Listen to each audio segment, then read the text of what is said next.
Assalamualaikum warahmatullahi wabarakatuh. Terima kasih Baik, untuk waktu dan kesempatannya Waalaikumsalam. pada sore hari ini. Pada sore hari ini kita berkesempatan untuk berbagi pengalaman dan ilmu. Sebelumnya, perkenalkan saya Tias Utami Prastianingrum yang berkesempatan untuk mewakili teman-teman menjadi moderator pada podcast kali ini. Adapun tema yang akan kita bicarakan atau kita diskusikan adalah benchmarking organisasi atau sebuah instansi. Dan sebelumnya, perkenalkan anggota kelompok kami, ada Kak Husni Karim sebagai ketua, Kak Hanita Dwi Septia, Kak Fitria Indrawayu Jati, dan yang terakhir ada Kak Desi Sri Lestari. Baik, terima kasih untuk teman-teman. Sebelum kita ke inti podcast kita, yaitu tentang benchmarking, kita lebih baik kenalan dulu ya sama narasumber kita kali ini. Boleh silahkan Bapak Heri Setiawan untuk memperkenalkan diri.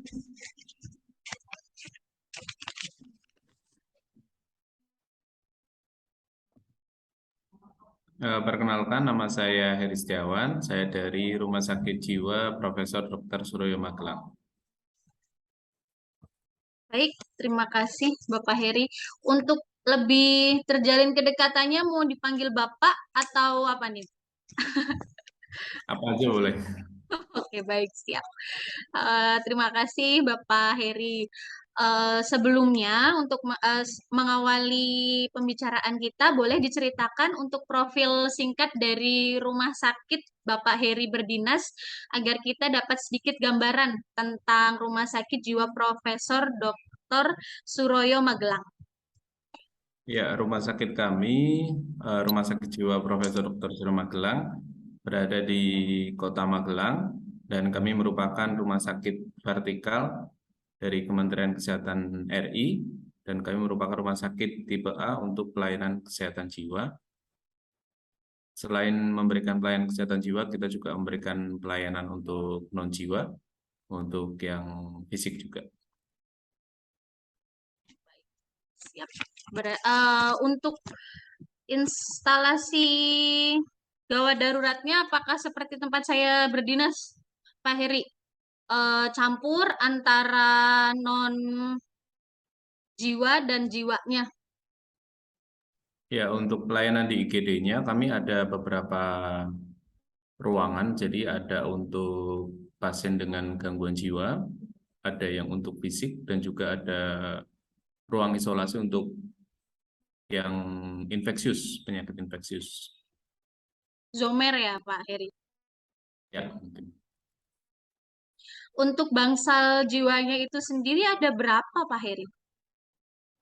Bangsal jiwanya itu ada bangsal jiwa untuk anak remaja satu, kemudian untuk yang dewasa, dewasa laki-lakinya ada 4, dewasa perempuannya ada 2, kemudian ada bangsal geriatrinya satu, kemudian ada bangsal akut, ruang akutnya ada 2, akut laki-laki dan akut perempuan, kemudian ICU untuk wanita bangsal laki-laki ya? ya, kemudian untuk bangsal fisiknya ada 3, ada 4, 1 infeksius, 1 VIP, 2 untuk kelas 3. Kemudian ada ruang ICU, ada ruang kebidanan, ada juga OK unitnya, dan UGD. Kalau untuk non jiwanya bangsalnya ada berapa, Pak Heri? Ada 4, 5. Ada 4. Dari antara 1, 2, 3, 4, 5, 6, 7, 8, 9, 13 adakah yang menjadi utama atau yang jadi unggulan, instalasi unggulan? Oh, satu lagi ada ini, anak remaja tadi sudah saya sebutkan belum ya? Sudah. Anak remaja. Kemudian ada juga yang bangsal jiwa fisik, jadi pasien yang jiwa yang mengalami masalah fisik. Kalau untuk unggulannya kami, Rumah Sakit Jiwa Suroyo Magelang adalah instalasi kesehatan jiwa anak remaja. Untuk rawat inapnya juga anak remaja. Walaupun sebenarnya semuanya juga unggulan, tapi yang diutamakan adalah yang kesehatan jiwa anak remajanya. Baik. Oke, baik. Kalau untuk itu berarti seperti yang penanganan gangguan kecanduan game gitu mungkin ya yang untuk anak remaja atau lebih ke Ya, mana? iya betul. Untuk anak-anak remaja yang mengalami masalah kesehatan mental ya, ada conduct disorder, ada juga yang mengalami gangguan jiwa yang lebih berat juga ada. Oh ya, ada satu lagi kelewat, bangsal nafsa. Nafsa Oh kami iya, juga. Bang. Oke, siap. Nah, kalau di rumah sakit saya sendiri kan udah lumayan sedikit tuh buat rehabilitasinya. Kalau di Magelang masih lumayan banyak pasiennya, Pak Heri. Nafsa, pasien nafsa. Iya. Mm-mm, mm-mm. Tidak terlalu banyak juga, Mbak Tias. Siap. Mungkin dari teman-teman ada yang mau ditanyakan mengenai profil rumah sakit Profesor Dr. Suroyo Magelang? Atau pertanyaan saya sudah cukup mewakili? Mau dilanjutkan ke sesi tanya jawab saja? Lanjut tanya jawab aja Mbak Tias. Oke, siap. Baik, untuk selanjutnya, langsung saja ke inti dari podcast kita kali ini. Boleh dimulai dari pertanyaan pertama untuk Pak Heri, silahkan. Ya, izin bertanya Pak, perkenalkan nama saya Fitria Indrawayu Jati, saya dari Satuan Kerja RSAB Harapan Kita. Saya mau tanya, break making yang dipilih apakah sudah sesuai dengan harapan dan penerapan saat di RSJ Profesor Dr. Suroyo? Apa itu yang kata-kata pertamanya?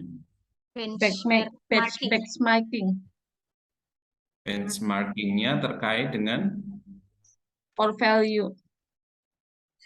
core value-nya ya. Pemilihan Ya. Gimana Mbak Tias? kriteria tertentu buat pemilihan benchmarking sama yang digunakan sama RSJ itu sekarang udah apa namanya Sudah memenuhi sesuai. kriteria dan dalam penerapannya itu udah sesuai belum? Ya, kalau kita berbicara dengan kaitannya dengan benchmarking, tentunya adalah ketika ada satu yang sifatnya universal atau tidak hanya di rumah sakit kita saja yang menerapkan, tapi semua rumah sakit atau hampir semua instansi itu eh, menerapkan ya core value itu. Kalau hanya spesifik di satu instansi, tentunya tidak akan bisa kita benchmarking kan dengan rumah sakit yang lain gitu. Dan untuk benchmarking juga ada berbagai macam ya, bisa jadi dari core value atau dari indikator mutu ataupun dari hal yang lainnya yang bisa kita bandingkan dengan yang lainnya. Kalau selama ini kita memang untuk yang hal-hal yang terkait dengan akreditasi kita bisa melakukan benchmarking melalui Sismadak gitu ya. Tapi kalau untuk yang lainnya mungkin kami belum melakukan gitu. Tapi harapannya nanti benchmarking itu bisa dilakukan oleh kami untuk menilai apakah penerapannya di tempat kami lebih baik dibandingkan dengan penerapannya di tempat yang lain seperti itu. Oh, baik, baik. Nah, jadi mungkin agak sedikit berbeda sama yang saya baca tadi di internet ya, Pak Heri. Ada tiga kan itu ya, dari contohnya ada yang dari Malaysia, Singapura, sama sama satu lagi saya lupa. Tapi ternyata yang dipakai ya mengacu dengan akreditasi itu Sismadat ya, Pak. Ya, aplikasinya dari CARS kita gunakannya Sismadak. Tapi kalau untuk pelayanan akan berbeda lagi ya. Kalau benchmarking di layanan nanti kita mencari rumah sakit yang bisa menjadi rujukan kita untuk belajar. Misalnya mengenai kesehatan jiwa anak remaja, kita benchmarking ataupun kita belajar dengan Singapura. Kemudian ketika kita belajar mengenai safe word intervention, bagaimana kita menciptakan ruang rawat yang aman, yang nyaman bagi pasien. Kita benchmarkingkan atau kita belajar juga dari UK, kita belajar langsung ke Manchester, ke London, ke beberapa tempat yang ada di UK, kemudian untuk kita belajar mengenai psikoterapi, kemudian mengenai CLP, kemudian NAPSA juga kita melakukan pembelajaran di Australia, di Melbourne.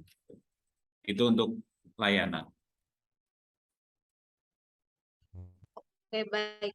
Kalau misalkan nih yang disebutkan tadi, baik ke rumah sakit Singapura, UK, Australia, itu ada kriteria tertentu nggak? Kayak misal eh, pelatihannya berapa yang harus rumah sakit atau upaya apa yang dilakukan rumah sakit untuk bisa menjadikan apa namanya benchmarking itu terwujud. Kalau benchmarking terkait dengan 3 rumah sakit tadi memang tidak secara spesifik kita lakukan ya, karena dari segi dari segi indikator yang mungkin mereka terapkan juga berbeda dengan yang ada di kami. Hanya poinnya di situ adalah kami belajar di sana, gitu, bukan melakukan benchmarking sebenarnya, tapi lebih kepada kita belajar mengadop apa yang ada di sana, kemudian mengimplementasikan di tempat kami seperti itu. Ya, baik, Sebagai siap. sebagai masukan untuk pelayanan kami, yang mana hal-hal yang baik tentunya akan kami terapkan di sini. Oke, baik.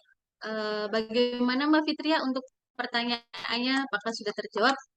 Cukup Kak Tias. Makasih Pak Heri atas jawabannya. Ya, sama-sama. Mudah-mudahan bisa Oke, baik. menjawab. Sudah sangat terjawab sih kita, Pak Heri. Terima kasih. Untuk selanjutnya, boleh lanjut ke pertanyaan kedua. Baik, izin bertanya moderator. Silahkan, Kak Husni. Selamat sore Pak Heri. Kenalkan Pak Heri. Ya, selamat sore. Kenalkan nama saya Husni Karim, saya dari Rumah Sakit Cipto Mangunkusumo. Ingin bertanya mengenai bagaimana sih penerapan core value nilai dasar ASN yang berakhlak di rumah sakit atau instansi Bapak. Apakah ini kan termasuk baru kan Pak ya? Apakah sudah berjalan dengan baik atau memang masih adaptasi atau bagaimana Pak? Terima kasih Pak.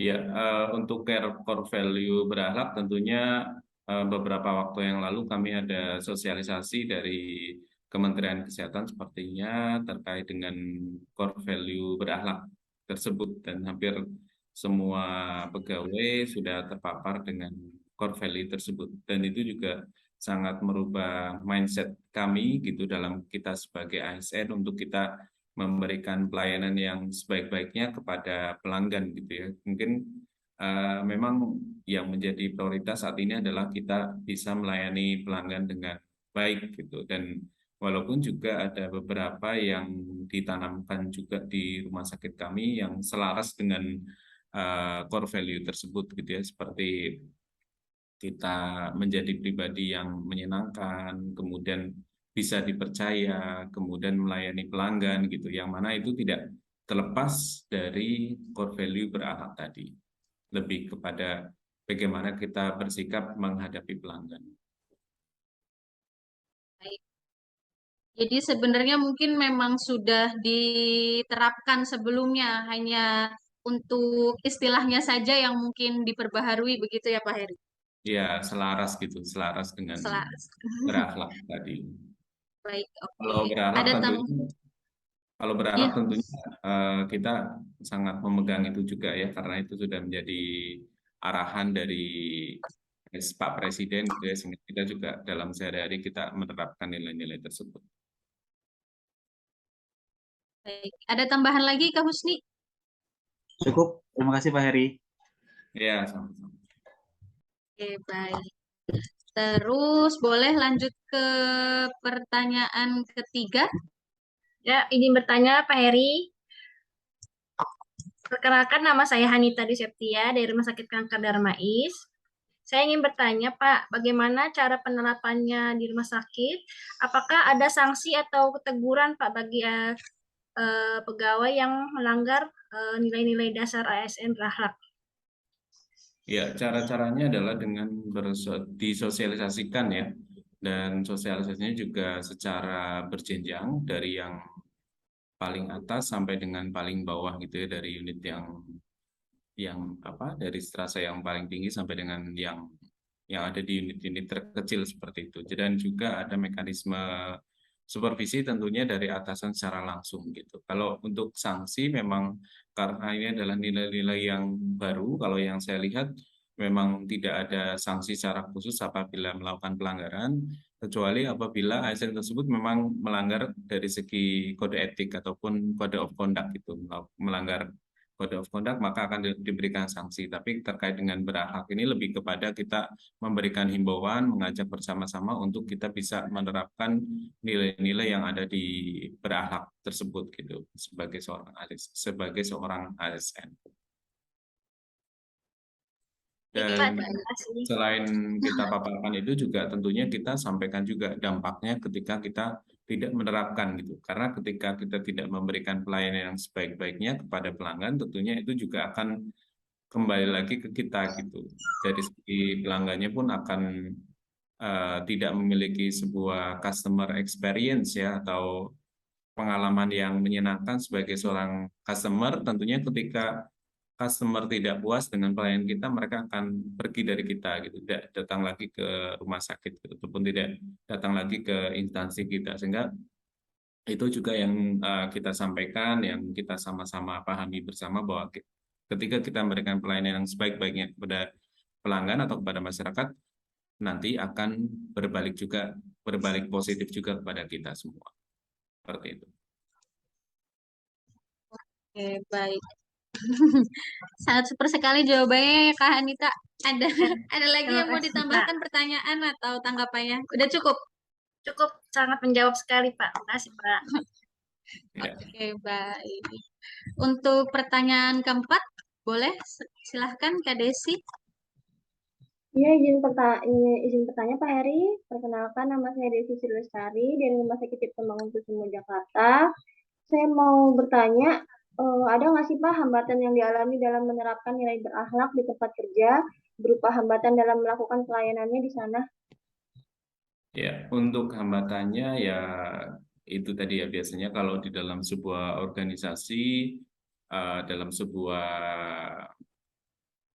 instansi, tentunya tidak semuanya akan bisa ini ya, tidak akan bisa mengikuti adanya sebuah perubahan. Tentunya ada juga yang reject ataupun tidak peduli dengan nilai-nilai yang ada ataupun yang diterapkan. Itu pasti ada, walaupun sangat kecil sekali ya, tapi kemungkinan untuk ditemui itu pasti akan ada, dan itu adalah menjadi salah satu hambatan juga gitu ya, hambatan juga dalam penerapan nilai-nilai berakhlak, sehingga tidak henti-hentinya kita melakukan sosialisasi, atau bahkan kita juga ada sebuah edukasi juga kepada ASN ataupun kepada seluruh pegawai untuk memahami mengenai nilai-nilai yang selaras dengan berakhlak tadi gitu. Jadi tetap kita sosialisasikan, tetap kita berikan edukasi kepada semua pegawai, kita paparkan juga terkait dengan nilai-nilai yang berakhlak tadi. Oke, begitu.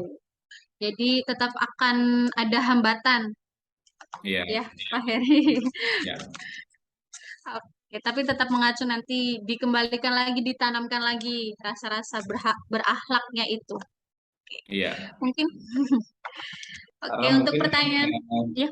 ya karena mungkin dari masing-masing pegawai juga tentunya dari segi pemahamannya ataupun dari segi penyerapan ataupun internalisasi waktunya berbeda-beda gitu ya. Ada yang langsung tune in gitu ya, langsung oh ya aku kita hari ini. Tapi ada juga yang melalui proses yang membutuhkan waktu tertentu sehingga mereka juga akhirnya menerapkan nilai-nilai berakhlak tadi. Oke, jadi intinya jangan lupa dan jangan bosan untuk tetap selalu menanamkan Saling mengingatkan. dan mensosialisasikan ya Ya. nilai-nilai berakhlak. Oke, Oh ya Pak Heri. Nah, untuk tadi kan sempat disinggung juga tentang experience pelanggan ya, Ya, dan dalam memberikan service excellent ke pelanggan. Nah, ada nggak sih upaya-upaya yang diterapkan kepada karyawan untuk terwujudnya nilai harmonis? Karena kan nggak mengenyampingkan pula ya, kalau misalkan ingin tercapai keharmonisasian dan yang utamanya adalah experience dari pasien itu sendiri yang merasa puas, kan otomatis kita dari dalamnya harus benar-benar solid, harus benar-benar paham arti harmonis. Itu upaya-upaya dari sekian banyak karyawan untuk benar-benar bisa menanamkan nilai harmonis itu sendiri gimana, Pak Heri? ya. Jadi kalau saya melihat sebagai ASN di rumah sakit jiwa, peran dari top manager atau pemimpin itu sangat-sangat berperan sekali dalam hal ini ya. Jadi mereka yang punya power, punya pengaruh terhadap pegawai-pegawai ataupun ASN yang ada di rumah sakit, sehingga dengan mereka menggerakkan ataupun menyampaikan hal tersebut, tentunya semua ASN itu ya wajib gitu ataupun tergerak untuk melakukan penerapan nilai-nilai itu. Jadi selain dari top manager, dari middle manager dan juga low manager juga melakukan hal yang sama, dan juga tentunya role model dari pemimpin itu juga sangat berpengaruh terhadap uh, penerapan nilai berakhlak ini gitu ya. Kita melihat pemimpin kita memberikan pelayanan yang sebaik-baiknya kepada pelanggan, tentunya kita sebagai bawahan pun akan mengikutinya juga gitu loh. Kalau atasan memberikan pelayanan yang baik tapi kita tidak memberikan pelayanan yang baik, ya nanti jadi ini ya bertolak belakang. Jadi seperti itu. Dan memang akan menjadi perubahan perilaku apabila ada role model gitu ya. Kalau hanya sebatas disampaikan saja tentunya tidak akan berpengaruh, tapi kalau sudah sampai kepada menjadi role model itu akan menjadi sebuah yang bisa dicontoh oleh bawahan untuk meniru nilai-nilai yang baik dari berakhlak tadi. Oke, baik, siap. Jadi intinya upayanya itu adalah menekankan ke role modelnya dulu ya Pak Heri, Ya, untuk untuk mencontohkan bagaimana penanaman nilai-nilai berakhlak itu sendiri ya. ya memahamkan dan memberikan contoh. Contoh. Ya. Oke, siap. Gimana nih teman-teman, sudah terpuaskan semua ya pertanyaan-pertanyaannya? Oke, mungkin itu aja ya buat sumarinya sih, yang jelas kita jadi tahu nih, lebih paham. Jadi intinya dari mana, dari asalnya awalnya yaitu dari